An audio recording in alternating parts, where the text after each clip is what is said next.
상대방의 내면에 도사리고 있는 불만의 감정을 고조시켜라. 1. 상처 해집기. 영국 중부의 이스트우드라는 광산촌의 데이비드 허버트 로렌스는 이상한 아이 취급을 받았다. 창백하고 샘세한 소년 로렌스는 밖에서 뛰어놀기보다 문학에 관심이 많았다. 게다가 여자아이들과 어울려 노는 것을 더 좋아했다.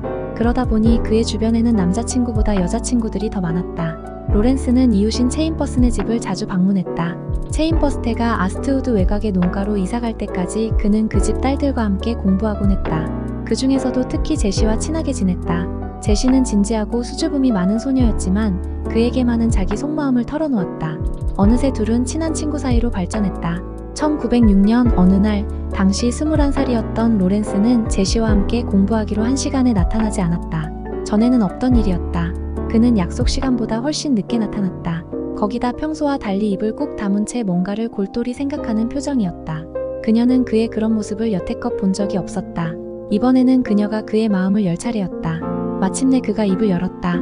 그는 그녀가 자기한테 너무 기대는 것 같다고 운을 뗀 뒤 그녀더러 누구와 결혼할지 생각해본 적이 있느냐고 물었다. 그러면서 두 사람은 단지 친구 사이일 뿐이므로 분명 자기는 그녀의 결혼 상대가 아니라고 말했다.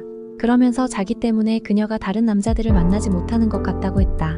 물론 두 사람은 앞으로도 친구 사이로 남겠지만 만나는 횟수를 줄여야 한다는 것이 그의 주장이었다. 그가 말을 끝내고 나가자 그녀는 전에 없이 마음이 텅 빈 듯한 느낌을 받았다. 지금까지 그녀는 사랑이나 결혼을 진지하게 생각해 본 적이 없었다. 그런데 갑자기 의심이 일었다. 나의 미래는 어떻게 될까? 왜 여태까지 미래에 대해 아무런 생각도 하지 않았을까? 그녀는 이유를 모른 채 불안하고 당혹스러웠다.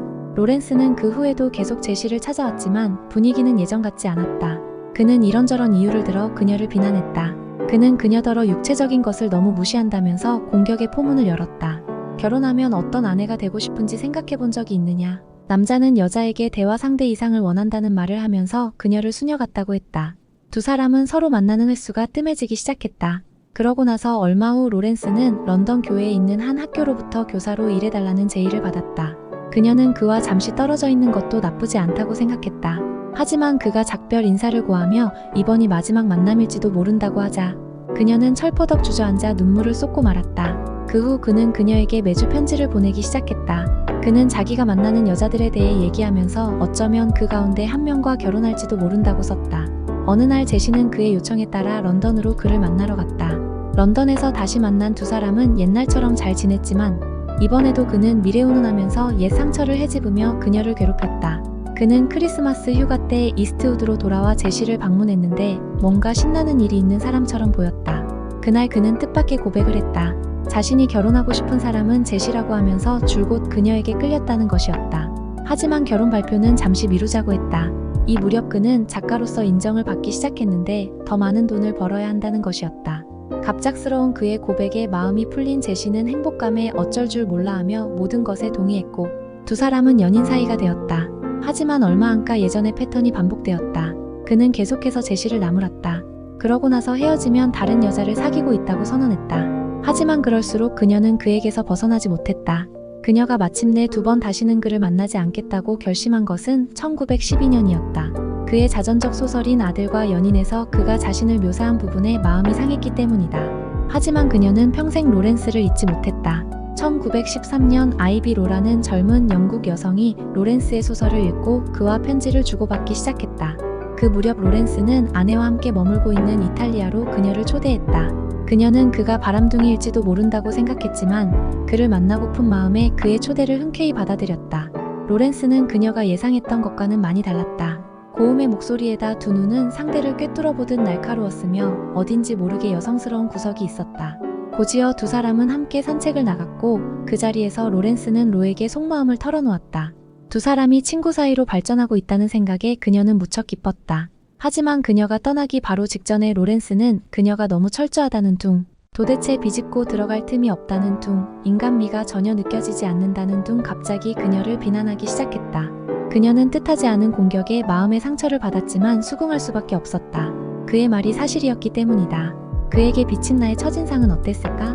나의 진짜 모습은 과연 무엇일까? 로는 공허감을 아는 채 이탈리아를 떠났다. 하지만 로렌스는 아무 일도 없었다는 듯 그녀에게 계속 편지를 보냈다. 얼마 안 가 그녀는 그가 자신에게 퍼부은 그 모든 말에도 불구하고 그와 사랑에 빠졌다는 사실을 깨달았다.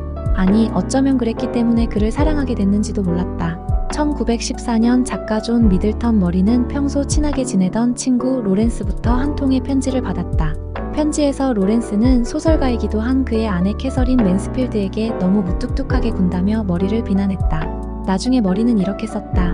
그의 편지를 읽기 전에는 남자한테 끌린 적이 단 한 번도 없었다. 그렇게 낯설고 독특한 경험은 내 평생 처음이었으며 그 느낌은 쉽게 사그라지지 않았다. 그는 로렌스의 편지를 읽으면서 그가 자기한테 애정을 품고 있는 게 분명하다고 생각했다. 그 후 로렌스를 볼 때마다 그는 자신도 설명할 수 없는 묘한 육체적 매력을 느꼈다. 로렌스가 매우 신랄한 사람이었다는 점을 감안할 때 남자들까지 포함해 그가 건 주문에 넘어간 희생자의 수가 많다는 것은 놀라운 일이 아닐 수 없다. 그는 거의 모든 관계에서 일단은 친구 사이로 출발했다. 그는 마음을 연 솔직한 대화로 사람들과 정신적인 유대감을 쌓았다. 그러고 나면 그는 갑자기 태도를 바꿔 상대에게 인신공격을 해댔다.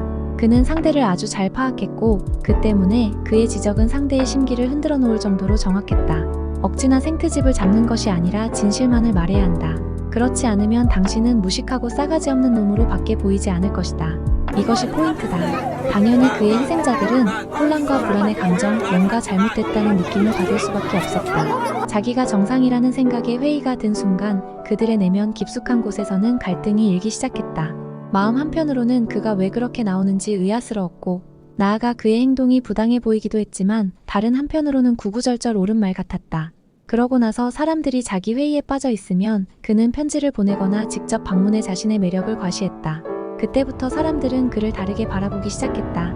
마음의 상처를 받은 사람들은 이제 뭔가를 절실히 원했다. 그럴수록 그는 강하게 보였다. 이런 식으로 그는 우정의 감정을 애정과 욕망의 감정으로 발전시키면서 사람들을 자기 곁으로 끌어들였다. 자기 자신에 대해 회의를 느낀 순간 사람들은 그와 사람에 빠질 수밖에 없었다. 우리 대부분은 반복되는 일상에 시달림으로써 다른 사람들이 뭘 하든 눈을 감아버림으로써 가혹한 삶으로부터 우리 자신을 보호한다. 하지만 이러한 습관의 이면에는 불안과 방어 본능이 숨어 있다. 우리는 살아있대 정말 살아있다는 느낌을 갖지 못한다. 유혹자는 사람들의 이런 상처를 끄집어내 그동안 어렴풋하게만 느끼던 부분을 확연하게 인식할 수 있도록 해야 한다. 로렌스가 바로 그런 경우였다. 그는 예상치 못한 기습 공격으로 사람들의 약점을 헤집었다. 알다시피 로렌스는 전공법으로 엄청난 성공을 거두었다. 하지만 다른 사람들과의 비교를 통해 그들의 삶이 그렇게 화려하지 않다는 점을 은근히 암시함으로써 뭔가 부족하다는 생각을 간접적으로 일깨우는 쪽이 더 큰 효과를 거둘 때가 많다. 다시 말해 스스로 고민에 빠져 갈팡질팡하면서 불안감을 느끼게 만들어야 한다. 뭔가 결여되어 있다는 불안감이야말로 욕망의 전제 조건이다. SNS가 발달한 현대에는 더 잘 통하는 방법일 수도 있다. 우리들은 매일 누군가와 비교를 하며 살고 있고 SNS 통해 그 차이를 제대로 느낀다. 그리고 그들처럼 되고 싶다는 욕망도 가지고 있다. 2. 성공할 수밖에 없다는 근거. 모든 사람은 살아가면서 가면을 쓴다. 남들 앞에서 우리는 실제보다 훨씬 더 자신만만한 척한다. 속으로는 끊임없는 회의에 시달리면서도 다른 사람들에게는 그런 모습을 보이지 않으려 한다. 하지만 우리의 자아와 성격은 겉으로 드러난 것보다 훨씬 나약하다. 즉 겉으로는 강해 보여도 그 이면에는 혼란스러운 감정과 공허감이 도사리고 있다. 따라서 유혹자는 겉모습만으로 상대를 판단해서는 안 된다. 이 세상에 100% 만족하면서 사는 사람은 없다. 그런 점에서 사람들은 항상 유혹에 넘어갈 준비가 되어 있다고 하겠다. 그들의 불안과 근심을 수면 위로 끌어낸다면 쉽게 유혹할 수 있다. 유혹을 하려면 먼저 상대가 스스로의 모습을 볼 수 있게 만들어야 한다. 다시 말해 살아가면서 놓치고 있는 부분이 무엇인지를 깨닫게 만들어야 한다. 뭔가 결핍되었다는 느낌이 들 때 자신의 빈 공간을 채워줄 사람을 찾게 된다. 우리 대부분은 게으르다. 우리 스스로 지루함이나 상실감을 달래려면 엄청난 노력을 쏟아부어야 한다. 그보다는 누군가 다른 사람에게 그 일을 맡기는 것이 훨씬 쉽고 짜릿하다. 우리는 다른 사람이 나서서 우리의 공허감을 채워주기를 바란다. 유혹자는 바로 이 점을 파고든다. 상대가 미래에 대해 불안감을 갖게 하라. 상대를 절망에 빠뜨려 자신의 정체성에 회의를 품게 만들라. 상대가 삶을 갉아먹는 지루함의 덜미를 잡히는 순간 유혹의 씨앗은 저절로 움트게 되어 있다. 클레오파트라는 카리사르 시저와 대화를 나눌 때면 항상 자신의 조상인 알렉산드로스 대왕 얘기를 자꾸 언급했다.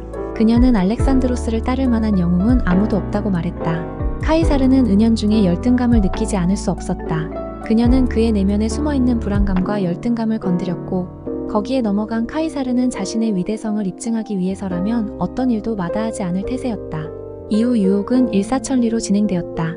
카이사르에게는 자신의 남성다움에 관한 회의가 약점이었다. 3. 주의할 점. 상대의 자긍심을 지나치게 훼손할 경우 너무 불안한 나머지 유혹의 미끼를 물지 않을 수도 있다. 따라서 너무 고압적으로 나가서는 안 된다. 로렌스의 경우처럼 상처를 준 다음에는 부드럽게 달래주어야 한다. 그렇지 않고 계속 밀어붙일 경우 상대와의 사이가 멀어지게 된다.